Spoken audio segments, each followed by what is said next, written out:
ಕೊರೋನಾಗೆ ಸಂಬಂಧಪಟ್ಟ ಹಾಗೆ ರಾಜ್ಯ ಆರೋಗ್ಯ ಇಲಾಖೆ ಒಂದು ತೀರ್ಮಾನವನ್ನ ತೆಗೆದುಕೊಂಡಿದೆ. ಇನ್ನು ಮುಂದೆ ಮಹಾರಾಷ್ಟ್ರದಿಂದ ಬಂದವರಿಗೆ ಹೋಮ್ ಕ್ವಾರಂಟೈನ್ ಇರುತ್ತೆ, ಯಾವುದೇ ರೀತಿಯಲ್ಲೂ ಸಾಂಸ್ಥಿಕ ಕ್ವಾರಂಟೈನ್ ಇರೋದಿಲ್ಲ ಎನ್ನುವಂತಹ ಮಾಹಿತಿಯನ್ನ ರಾಜ್ಯ ಆರೋಗ್ಯ ಸಚಿವರು ಕೊಟ್ಟಿದ್ದಾರೆ. ಉಡುಪಿಯಲ್ಲಿ ಈ ಬಗ್ಗೆ ಮಾತನಾಡಿರುವಂತಹ ಸಚಿವ ಶ್ರೀರಾಮುಲು ಅವರು ಇನ್ನು ಮುಂದೆ ಮಹಾರಾಷ್ಟ್ರದಿಂದ ಬಂದವರಿಗೆ ಹೋಮ್ ಕ್ವಾರಂಟೈನ್ ವ್ಯವಸ್ಥೆ ಇರೋದಿಲ್ಲ, ಹೋಮ್ ಕ್ವಾರಂಟೈನ್ ನ ವ್ಯವಸ್ಥೆಯನ್ನೇ ಮಾಡಲಾಗುತ್ತೆ.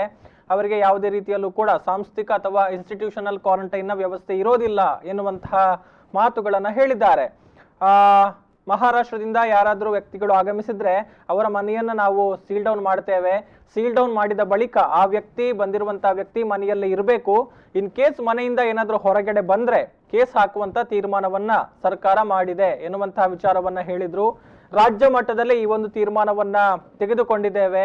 ಜಿಲ್ಲಾಧಿಕಾರಿಗಳಿಗೆ ಈ ಬಗ್ಗೆ ಸಂಪೂರ್ಣವಾದ ಅಧಿಕಾರವನ್ನ ಕೊಡಲಾಗಿದೆ. ಸೀಲ್ ಡೌನ್ ಮನೆಯಲ್ಲಿ ಇದ್ದವರು ಹೊರಗಡೆ ಬಂದ್ರೆ ಕೇಸ್ ಹಾಕ್ತೇವೆ.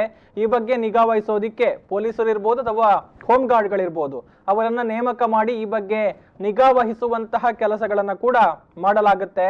ಅದರ ಜೊತೆಗೆ ಆಶಾ ಮತ್ತು ಅಂಗನವಾಡಿ ಕಾರ್ಯಕರ್ತೆಯರು ಯಾರಿದ್ದಾರೋ ಈಗಾಗಲೇ ಏನು ಸರ್ವೆ ಮುಂತಾದ ಕೆಲಸಗಳನ್ನ ಮಾಡ್ತಾ ಇದ್ದಾರೆ, ಅವರನ್ನು ಕೂಡ ಈ ಒಂದು ನಿಗಾ ಇರಿಸುವಂತಹ ಒಂದು ಪ್ರಕ್ರಿಯೆಗೆ ಬಳಕೆ ಮಾಡಿಕೊಳ್ಳಲಾಗುತ್ತೆ. ಸೊ ಎಲ್ಲರೂ ಕೂಡ ಒಂದು ಹದ್ದಿನ ಕಣ್ಣನ್ನ ಇಡ್ತಾರೆ. ಆ ಮೂಲಕ ಮಹಾರಾಷ್ಟ್ರದಿಂದ ಬಂದ ವ್ಯಕ್ತಿಗಳ ಬಗ್ಗೆ ನಿಗಾ ವಹಿಸುವಂತಹ ಪ್ರಕ್ರಿಯೆಯನ್ನ ಇಲ್ಲಿ ಮಾಡಲಾಗುತ್ತೆ ಅನ್ನುವಂತಹ ವಿಚಾರವನ್ನ ಆರೋಗ್ಯ ಸಚಿವ ಶ್ರೀರಾಮುಲು ಹೇಳಿದ್ದಾರೆ.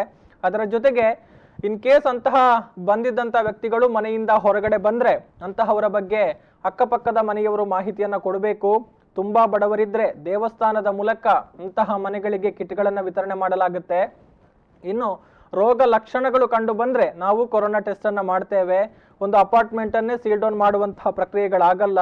ಒಂದು ಮನೆಯನ್ನ ಅಂದ್ರೆ ಪರ್ಟಿಕ್ಯುಲರ್ ಆಗಿ ಅಂತಹ ವ್ಯಕ್ತಿಗಳು ಇರುವಂತಹ ಮನೆಯನ್ನ ಮಾತ್ರ ಸೀಲ್ ಡೌನ್ ಮಾಡಲಾಗುತ್ತೆ ಎನ್ನುವಂತಹ ಒಂದು ಹೇಳಿಕೆಯನ್ನ ಉಡುಪಿಯಲ್ಲಿ ರಾಜ್ಯ ಆರೋಗ್ಯ ಸಚಿವ ಶ್ರೀರಾಮುಲು ಅವರು ಕೊಟ್ಟಿದ್ದಾರೆ.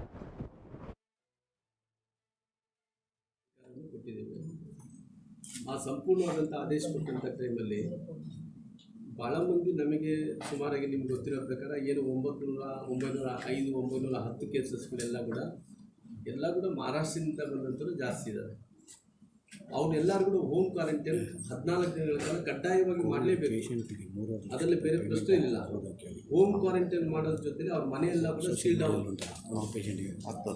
ಆ ಸೀಲ್ ಡೌನ್ ಮಾಡೋದ್ರ ಜೊತೆಲಿ ಅಕಸ್ಮಾತ್ವಾಗಿ ಸೀಲ್ ಡೌನದಲ್ಲಿದ್ದಂಥವ್ರು ಹೋಮ್ ಕ್ವಾರಂಟೈನ್ ಇದ್ದಂಥವ್ರು ಹೊರಗಡೆ ಬಂದರೆ ಅವ್ರ ಮೇಲೆ ಕೇಸ್ ಹಾಕಂಥ ಒಂದು ನಿರ್ಧಾರವನ್ನು ಕೂಡ ಇವತ್ತು ತೊಗೊಂಡಿದ್ವಿ.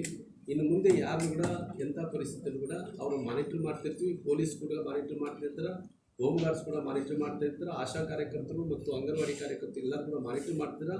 ಅಕಸ್ಮಾತ್ ಅವ್ರ ಮನೆಯಲ್ಲಿ ಒಂದು ಉದಾಹರಣೆಯಾಗಿ 4 ಅಂತಸ್ತು ಮನೆ ಇದೆ ಅಂದ್ರೆ ಅವರು ಯಾವುದೋ ಒಂದು ಬ್ಲಾಕಲ್ಲಿ ಇದ್ದರೆ ಅವ್ರ ಮನೆಗೆ ಇವತ್ತು ಹೋಮ್ ಕ್ವಾರಂಟೈನ್ ಇತ್ತು ಅಂತ ಹೇಳಿ ಸೀಲ್ ಮಾಡಿ ಪಕ್ಕದ ಮನೆಯವರಿಗೆಲ್ಲರೂ ಕೂಡ ಇಂಟಿಮೇಷನ್ ಕೊಡ್ತೀವಿ. ಅವಶ್ಯಕತೆ ಆಹಾರ ಕಿಟ್ ಕೊಡ್ತೇವೆ. ಅವರು ಅಕಸ್ಮಾತ್ವಾಗಿ ತುಂಬ ಬಡವರಿದ್ದರೆ, ಯಾರನ್ನ ತುಂಬ ಬಡವರಿದ್ದರೆ ಆಲ್ರೆಡಿ ನಮ್ಮ ಮುಜರಾಯಿ ಮಂತ್ರಿಗಳಾದಂಥ ಶ್ರೀನಿವಾಸ್ ಪೂಜಾರಿ ಅವರು, ನಮ್ಮ ಶಾಸಕರೆಲ್ಲರೂ ಒಮ್ಮತ ತೀರ್ಮಾನ ಡಿಸ್ಟ್ರಿಕ್ಟ್ ಅಡ್ಮಿನಿಸ್ಟ್ರೇಷನ್ ಜೊತೆಲಿ ಯಾರನ್ನು ಬಡವರಿದ್ದರೆ ಕೂಡ ಎಂಡೋನ್ಮೆಂಟ್ ಡಿಪಾರ್ಟ್ಮೆಂಟ್ ಇದ್ದ ದೇವಸ್ಥಾನಗಳಿಂದ ಅವ್ರಿಗೆ ಕಿಟ್ ಕೊಡಿಸಿ ಅವ್ರಿಗೆ ಯಾವುದೇ ರೀತಿಯ ಆಹಾರದ ತೊಂದರೆ ಆಗದಂತ ನೋಡ್ಕೋಬೇಕು.